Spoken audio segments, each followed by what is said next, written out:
자, 그래서 우리가 오늘 한번 요 실험을 해봅시다. 지금 여러분 눈앞에 공간이 있죠? 자기 앞에 공간 없는 사람이 있어요? 손 들어보세요. 다 있죠? 네. 여러분, 근데 이 공간의 이름이 공간이지, 이것은 사실 여러분 의식이에요. 예. 이게 의식이라고요. 보통 사람은 자기 의식이 자기 몸 안에 있는 거로 알아요. 그런데 내가 아침에 눈 뜨면 전 세상이 다 내 의식 때문에 있지, 내 의식이 없는데 세상에 나타날 수는 없어요. 그래서 이 공간의 다른 이름이 의식이에요. 자, 그러면 한번 이 내 의식을 이 공간에 꽉 채워봐요. 지금부터 1분 명상을 하겠습니다. 눈 뜨고 하는 명상이에요. 눈 뜨고 자기 눈앞을 바라보면서 이 공간에 내 의식을 꽉 채워봅니다. 1분.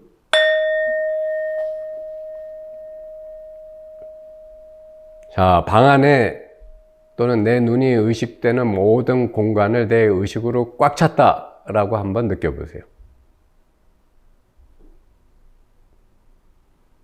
이 순간 나는 몸이 아니고요.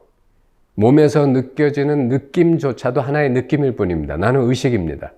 내 존재의 중심이 의식으로 옮겨갔어요. 나는 의식입니다.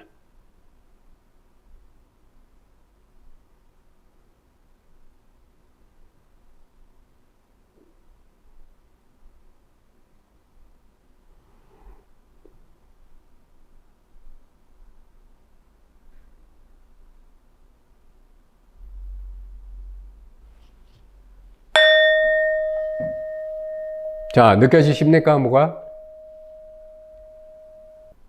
이거는 안 되더라고요. 잘 안 된다. 자, 그게 왜 그러냐면, 그걸 바로 잠재업습이라고 그래요.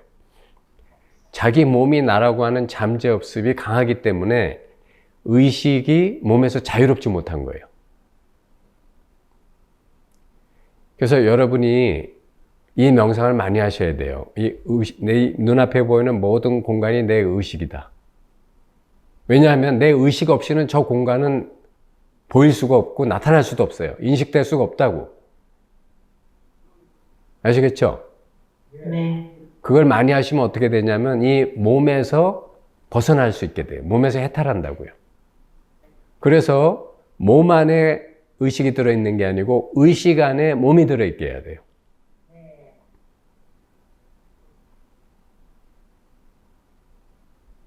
사실은 의식 안에 몸이 들어있어요. 여러분이 살다 보면은 자기의 몸을 좀 객관적으로 바라보거나 느낄 때가 있어요. 내 몸이 좀, 의식은 그냥 명료한데, 의식은 또렷하고 명료한데, 몸이 말을 안 듣거나, 몸이 좀 이상하거나, 또는 마치 내 몸을 마치 무슨 물건 바라보듯이 이렇게 볼 때가 있어요. 이렇게 이 공간을 내 의식으로 꽉 채우는 명상을 많이 하시면, 그러면 이제, 이게 이제 순수 의식이 그런 형태로 있기 때문에 여러분이 순수 의식과 더 빨리 깨우칠 수 있는 가능성이 높아집니다.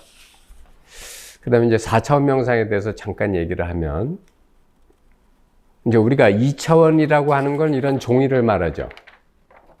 이 종이 위에다가 여기다 점을 하나 찍으면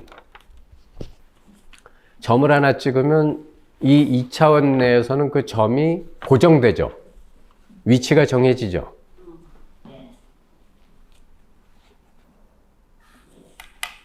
여기 이렇게 가운데 점 하나 찍었어요. 그죠? 그러면 이 점 찍은 이 위치는 2차원 내에서 고정되잖아요. 그죠? 네. 네. 네, 고정됩니다. 이 점은 이 2차원 종이에서 벗어날 수 있어요? 없어요? 없어요. 없죠? 네. 만약에 이 점이 의식이 있는데 이 의식이 이 점에서 벗어날 수 있다고 가정하면 그때는 그 점은 3차원이 돼요. 그렇죠? 그 점의 의식은. 그렇죠? 근데 자기를 이 점이다라는 형상에 고집하면 이 종이에서 벗어날 수가 없어요. 그렇죠? 여러분도 이 몸에 너무 오랜 시간 매여 있었기 때문에 자기를 몸이라고 여기면 3차원에서 못 벗어나요. 근데 여러분 본래 조금 전에 제가 본편님하고 말씀드린 것처럼 여러분 원래 4차원적 존재예요.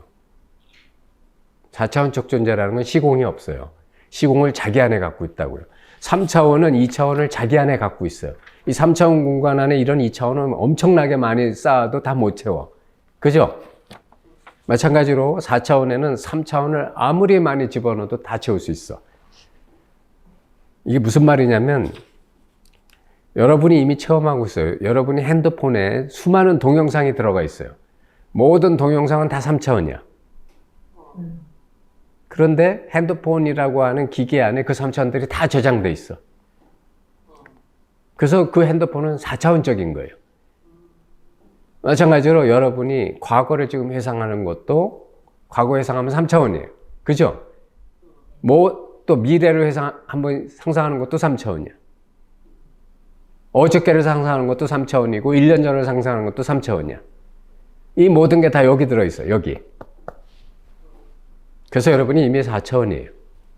근데 여러분 자기를 몸이라고 생각하기 때문에 이 점이라고 생각하기 때문에 3차원에서 못 벗어나는 거예요. 근데 이렇게 자기를 의식이라고 해서 이 눈앞에 보이는 허공을 의식으로 꽉 채우는 명상을 꾸준히 하시면 이 몸에서 해탈해요. 몸에서 해탈하게 되면 어떻게 되냐면 시공간이 없어져요. 이 허공에 시공간이 있어요. 허공은 시공간의 영향을 받나 안 받나? 안 받죠? 허공은 안 늙어요. 허공은 크기도 없어. 시공간의 영향을 안 받아요. 여러분이 본래 그런 존재거든. 그래서 영생하는 거예요. 그런데 그걸 자기는 죽는다고 생각해. 왜? 나는 몸이라고 생각하니까. 나는 내가 나라고 하는 것이 돼요. 그래서 몸이 된 거예요. 여러분이 깐난하게 했을 때는 자기를 몸이라고 안 했어. 그때는 몸이라고 안 했고 몸이 너무 쓰기가 생소하고 서툴러서 제대로 걷지도 못하고 기어다닌 거예요. 무슨 말인지 아시겠죠? 일어나 걷는 거를 배우는데 2000번 넘어진 거예요. 몸을 나라고 여기는 과정도 공부하고 익숙해진 거예요. 처음부터 그런 게 아니라고. 그러니까 그 처음으로 돌아가자는 거예요. 그 처음으로 돌아가면 뭐예요? 여러분은 무한한 의식이야. 순수한 의식이고 영원한 생명이라고. 몸을 나라고 했기 때문에 죽을 존재가 됐고 3차원 안에 갇힌 것뿐이에요. 자, 그래서 그럼 4차원이라는 게 뭐냐? 아주 알기 쉽게 설명하면 여러분 빵집에 가면 네모난 식빵이 있죠. 네모난 식빵을 이렇게 자르면 이제 거의 뭐 잼 발라 먹고 하잖아요. 요 네모난 식빵을 하나 딱 자른 게 그 단면이 현재야.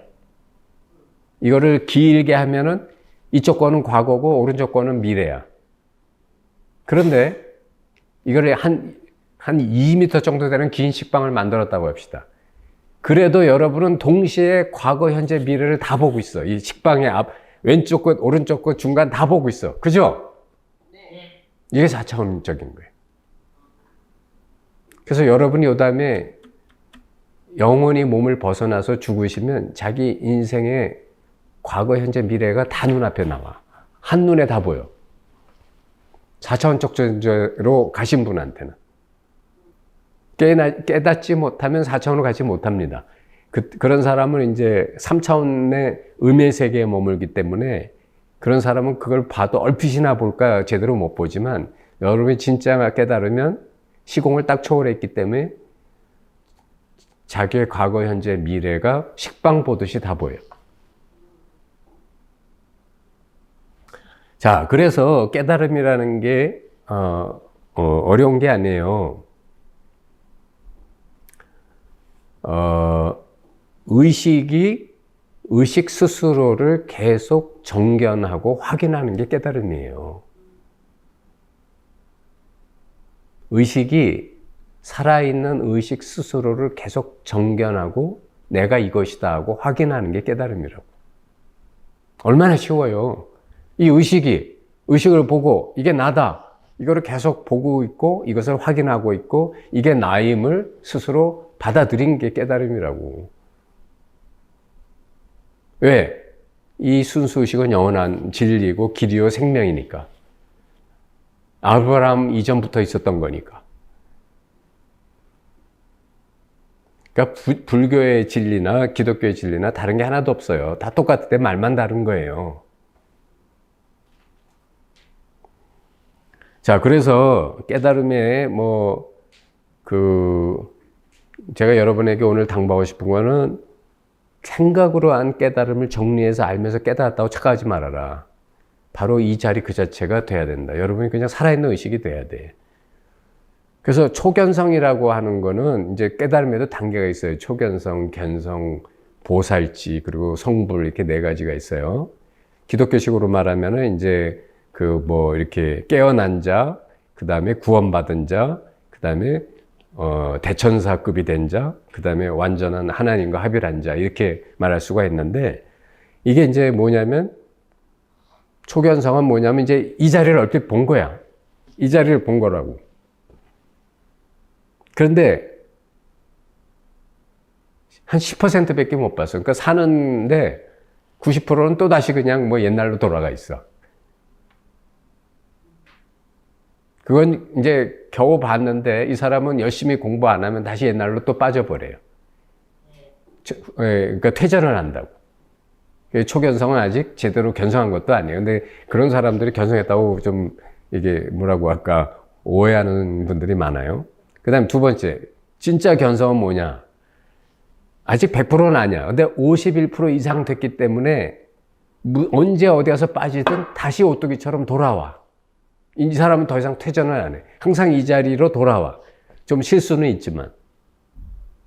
이 정도는 돼야 견성이에요. 아시겠죠? 다시는 이 자리를 놓치지 않아. 좀 가끔 빠지긴 해도. 그러니까 한 51% 이상은 이 자리에 와 있는 거예요. 그 다음 세 번째, 보살 정도 되면, 그러니까 우리가 말하는 불교에서 말하는 무슨 이렇게 관세음보살, 대세지보살, 무슨 지장보살, 이런 보살급이 되면 90% 이상이 와 있는 거예요. 90% 이상이 돼야 비로소 삼명육통이 열리기 시작해요. 그전엔 순수하지 못해서 안 돼. 그러면 성불은 뭐냐? 완전한 하나님의 자리로 가서 100% 순수한 진리지. 그러면 아미타불처럼 또는 예수님처럼 자기가 천국을 만들 수가 있어요. 그래서 성경에도 그 말이 나와. 내가 먼저 가서 너희들이 올 곳을 준비하리라. 이런 말이 나와. 이게 뭐냐면 나 천국 만들겠다는 얘기야.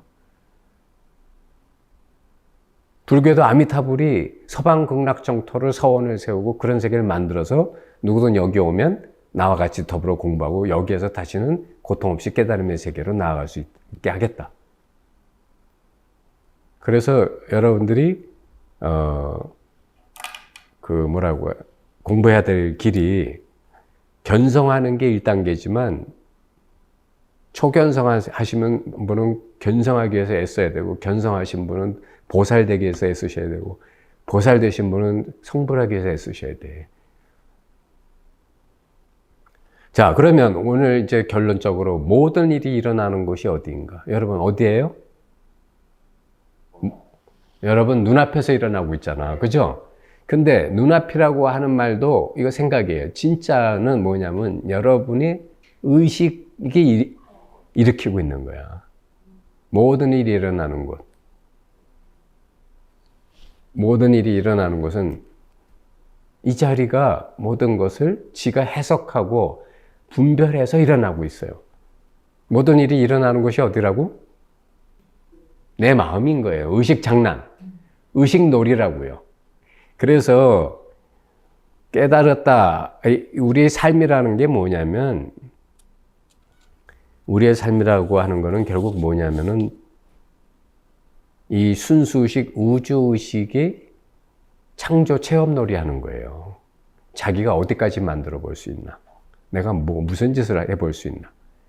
그러니까 여러분의 삶은 자기 의식이 눈앞에 일어나는 여러 가지 수많은 일들에 대해서 해석하고 분별하면서 놀아보는 거야. 그러면서 자기 마음의 능력을 체험해보는 게임이라고요. 별거 아니에요. 이거 아바타 게임이에요. 아바타. 이게 아바타예요. 이게 내 의식의 아바타고, 이 아바타를 자동차처럼 타고 앉아가지고 게임하고 있어. 근데 참 못난 게임을 하고 있기 때문에 맨날 슬프고 괴롭고 힘든 거예요.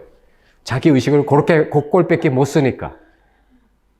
재밌는 게임을 해야 되겠네. 그렇죠. 내 말이 그 말이야. 그래서 피올라 마음학교의 깨달음은 공부를, 난 대승불교가 참 이해 안 되는 점이, 하란 대로 하면 어떻게 되면 굉장히 소극적이 되고 현실 부정적이고 염세주의적이 돼요. 행복한 게 하나도 없어. 맨날 자기를 심각하게 지켜봐야 되고, 이 자리 놓칠세라 감시해야 되고. 그게 아니고 본질적으로 삶이라고 하는 거는 이 의식이 활동해보는 놀이예요. 그렇잖아. 기왕이면 행복하고 즐겁고 그렇게 놀면서 공부해야지. 왜 지지고 볶고, 내가 또 실수를 했군요. 내가 또 잘못했군요. 나는 왜 이것도 모를까 하고 자기를 쥐어받고. 왜 그렇게 공부하냐고. 그럴 필요가 없잖아요. 네, 맞습니다. 그러니까 기본 마인드를 바꿔야 돼. 이건 내가 노는 거다. 근데 내가 왜 이렇게 심각하게 놀고 있지? 내가 왜 이렇게 바보같이 놀고 있지? 왜 내 생각으로 나를 괴롭히고 있지?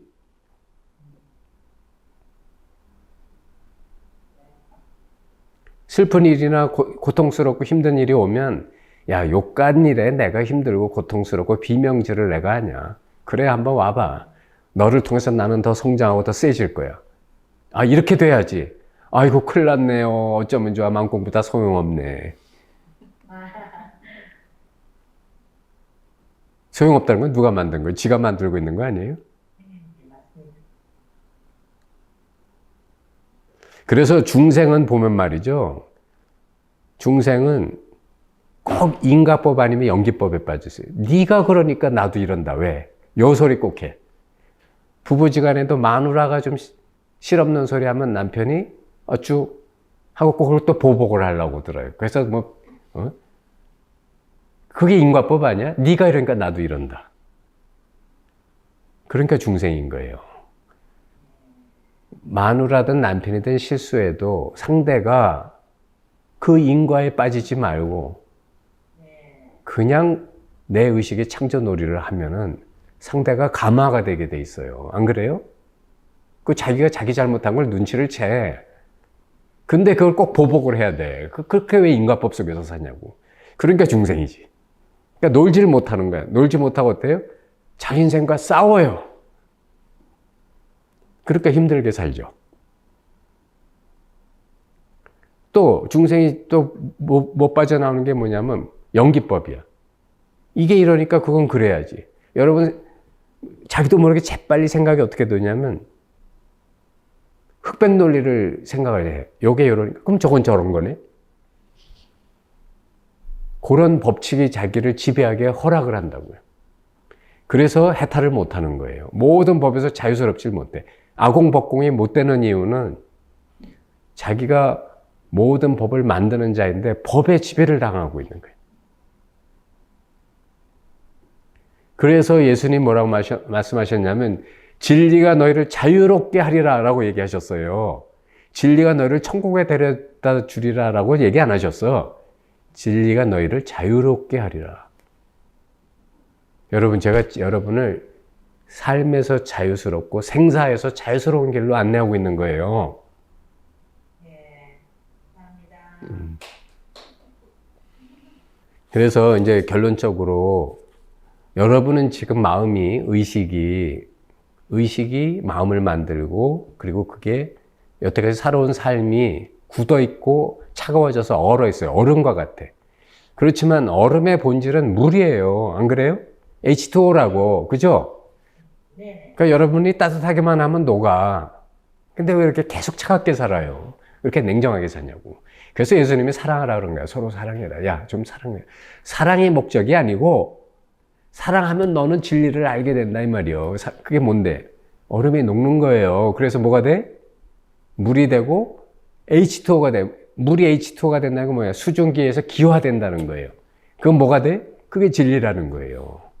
그래서 제가 맨날 동그라미와 화살표 얘기하는 게, 동그라미는 이미 이 진리 이 자체고, 화살표가 이 의식이 창조놀이 하는 거야. 창조놀이 체험하는 게 화살표야.